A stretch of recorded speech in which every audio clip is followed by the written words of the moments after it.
Hey everybody, Norm over here with Guitar of the Day, and I have one of my idols in here, the guy who is keeping swing guitar alive, and it's Mr. Jonathan Stout. And we've got a very special guitar. John, you were talking about, you have the Jonathan Stout Orchestra, which is 15 or 17 pieces. Then you have the Campus 5, which is really 7 pieces. He doesn't count that well, other than when he's playing music. And count to 4. And you have a trio thing too with clarinet and string bass. Upright bass, yeah. Yeah, it's fun. It's fun to get to do something that's a little more guitar centric because I've been able to be on this channel a couple times throughout history. There have been people that find out about me that don't necessarily want to go to a swing dance. So having a trio to be able to kind of show off a little guitar stuff. Choosing the right voicings is so important. And in one of your videos, you're talking about coming up with 2-chord voicings. Then you do 3-note voicings, and then you do the full 6-note voicing. So for different things, but it's got to be when you're doing 2 notes, you got to really choose the right 2 notes, right? You got to choose the right 2 notes, but it's funny because your ear almost does the work for you sometimes. And I think all of our heroes, whether you're a rock guy or a jazz guy or whatever, country guy, sometimes the right 2 notes, and if those were flipped, it just doesn't sound the same. They got to be stacked fourth, not fifth, all those things. So 2 notes can sometimes do it, and it works great. And he started out as a rock guy, so I did. Strangely enough, you'll hear where it evolved. I mean, you can only do so much for the bar chord. You decided you wanted to learn more voicings and all that, so you went to these kind of guitars. Now, this guitar is something of beauty. This is Gibson at its best. A 1950 Super 400 non-cutaway archtop with a marbleized guard, ebony fingerboard, beautiful diamond headstock inlay. The Catalan tuners, like you were saying, you don't usually see these on a guitar from 1950. These were usually done in the 30s. Yeah, they from my knowledge, it's just like 39 and 40. So I guess they had some left over at some point, and they've ended up on a couple later guitars, but they're my favorite. My 39 L5 that I play most of the time has those on it, and they're gorgeous. And there's something about a blonde Gibson that I just love, and I joke with my brunette wife how much I love blondes, but I'm only talking about 30s and 40s Gibsons, and she's fine with that. So well, the thing about the blonde guitars is, and that you have to know, is that they can't really hide imperfections. Right. So with the sunburst, if there was a piece of the wood that wasn't really happening, they could kind of shade around certain things and kind of hide stuff. This, for it to be blonde, it'd have to be really kind of a pretty perfect piece of wood. And they charged extra. So they did. Really had to be, and this was top of the line. Very few of most of the guitars that they made that they did make available in blonde, very few of whatever model it would be blonde, because again, they had to use the most choice wood. So we're going to go out, and Jonathan's going to show us what this thing does. And this is a Canon, right? Oh yeah, I'm delighted to get to play it. With the original case, by the way, too. No, so let's show you guys what it does. Hey everybody, Norm over here, and I'm here with my buddy, my favorite, Jonathan Stout. And John plays the 30s style swing stuff better than anybody. I love his playing, and he comes in and graces, because I love these guitars, these acoustic archtops. And a lot of people don't really understand what they're about, and you're one of the few that do. This is my wheelhouse. They don't make very many acoustic archtops nowadays, so vintage ones are almost your only choice sometimes. And you're lucky you can go buy a Dreadnought or a Jumbo or something, and there's modern makers. They're pretty good and stuff. Maybe they don't have the vibe of a vintage one, but they work. When it comes to modern, there's so few builders, and most of the ones are kind of building kind of electric guitars. They're not building these kind of cannons. And so when I find a really good one, it's like, oh, what a joy. Well, these were meant to be played with a big band, and they were supposed to cut through. The F-holes send the sound forward. So when you're playing, like a flat top, with a round hole, the sound just disperses right there. But these are directional. It's almost like pointing to the back of the room. Yeah, yeah. I mean, like, other than like a National single cone, I can't think of a more directional guitar. Yep. You know, they're just like right, punch it out. And so the funny thing is, when you're sitting behind them, sometimes they're not as satisfying as they might otherwise be. And I know, you know, people like John Monteleone have thought about putting like, you know, ports and stuff in there.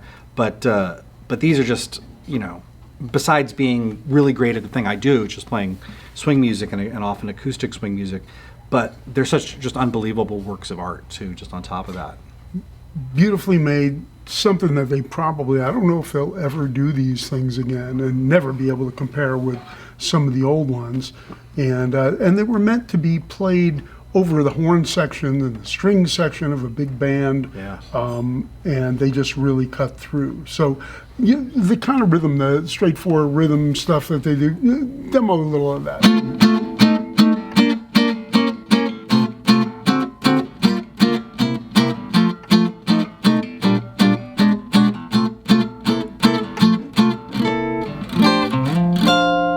Beautiful. Great intonation. Good job. All right. So what are we going to do today? What kind of tune? This is, by the way, this is a 1950 Super 400 that's to die for. Yep. It is so beautiful. This tailpiece, the wood, the marbleized guard. I mean, it's just in blonde, you know, kind of kills me. And the Bakelite tuners. Well, tuning so that's funny. We're gonna. Because these are 30s tuners, so either somebody swapped them on there at some point, or this is older than we came thought. on the guitar. You know. Wow! You know, back then, you know, nobody thought anybody was collecting guitars, that they would be scrutinizing this stuff and kind of go, "This is."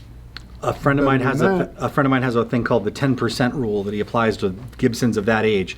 That about 10% of them are just oddly out of spec because they were using leftover parts. It was like a employee guitar. It was a prototype, or somebody came in hungover on Monday morning and just put the wrong thing on it. Look how beautiful they look against that yellowed out blonde finish. Yeah, and it is outstanding. These are Catalan, and they I have some Catalan radios, by the way. It's kind of Bakelite and Catalan or early forms of plastic. And these 30s. These only came around in 39 and 40, I think, thereabouts. You know, the dates are always fuzzy, but I've got these on my 39 L5, and they're gorgeous. You know. Well, I love it. Also, the script logo, Yep. the diamond on the headstock, and all the other cool attributes of this guitar. So, what are you going to play for us on this thing that kind of tells the story of what this guitar does? You know, I think we'll do kind of a full fleshed out version of Exactly Like You, if that's cool. Okay.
Absolutely beautiful, Jonathan Stout. So let me just ask you, so you have the Jonathan Stout Orchestra, which is how many pieces? 14, occasionally 17.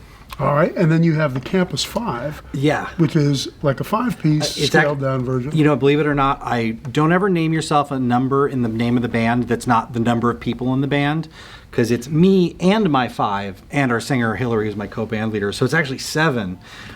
Just sounds better. It does. Well, it's a nod to Artie Shaw's Gramercy 5. Barney Kessel actually played in that. So yeah. And later on, I mean, this is a little different genre, but the guy was fantastic. Louis Jordan had a fantastic band, and it was kind of scaled down. He had this guy played Hammond organ with him, and it was just killer. And if you ever get a chance, if you go on YouTube and you see any of the Louis Jordan stuff, it's amazingly good too. Well, and he came up playing in Chick Webb's band. And I know everyone is turned into the Norman's Rare Guitar channel for swing dancing related content, but the Savoy Ballroom in Harlem, where they invented swing dancing, Lindy Hop as they know it, Chick Webb was the house drummer, and Chick Webb was the guy that all of the best drummers of the time thought was the best. Gene Krupa said that was the best, Buddy Rich, all those guys. So Louis Jordan was in Chick Webb's band, and that's where he kind of got his start. And then he basically figured a way to kind of like do it with a smaller group, and ended up kind of pioneering, you know, rhythm and blues and R&B and all that stuff. And I know a lot of the early rock and roll guys were really influenced by Charlie Christian, but a lot of them were actually influenced through Louis Jordan's guitar player, who was playing those licks and doing that. So all of those kind of Chuck Berry-isms, so many of those things. Chuck Berry. Yeah, exactly. That's where they come from. So my 2 big guys are Alan Roos on acoustic for that chord stuff, and then Charlie Christian's my other hero. And so it's so fun to sort of see his legacy kind of percolate through. But yeah, that's some hot stuff. Well, if you get a chance, if you go on YouTube and you get a chance to see Louis Jordan, what was it, the Timpani 5? Yep. Exactly. That's another inadvertent reference. Perfect. There you go. So, but those guys would kill. I mean, some of those videos are so unbelievable. There was a show out of Houston in the 60s. I forgot what the name of it was, but they had this guy who was a host, and it was all R&B. And it was all based in 1965, 1966, when these things, and they would bring Louis Jordan on back then. And there's some videos with him that are just so incredibly good. So if you get a chance, just look them up. Yeah, that's some hot stuff. And that's the conduit from what I'm doing to like all the rock and roll stuff later. Because it's all, you know, it's all music and it's all related, which is sort of fun. Well, always glad to see you, buddy. And it was funny because I was thinking about you, and I was going to call you and ask you to come in, and you just happened to be here. Serendipity. You know, if you want to come visit Los Angeles, this place is open. Check their hours. Make an appointment if you need to. But it's an amazing, you know, museum of just amazing guitars. And, you know, it's a store, so the museum is actually for sale. So you can take this stuff home. You know, if you need a Stromberg Master 400 or a Super 400 or, you know, or Fender Strat or whatever else, you know. You know, you need a Blackguard Telly. Maybe Norm goes in the warehouse and see if there's any left in there, you know. Well, who knows? I think we're currently sold out, but we do get them, so stuff has been selling. They're really beautiful stuff, but this is one that's been in my warehouse. Just a really beautiful guitar, and you know, it really belongs in the hands of somebody who would know what to do with it. Thank you for letting me get to play it. All right, the great Jonathan Stout. And where do people find you online? At Campus5, F-I-V-E, on Instagram, or my website, campus5.com. All right, Jonathan Stout. Thank you, guys.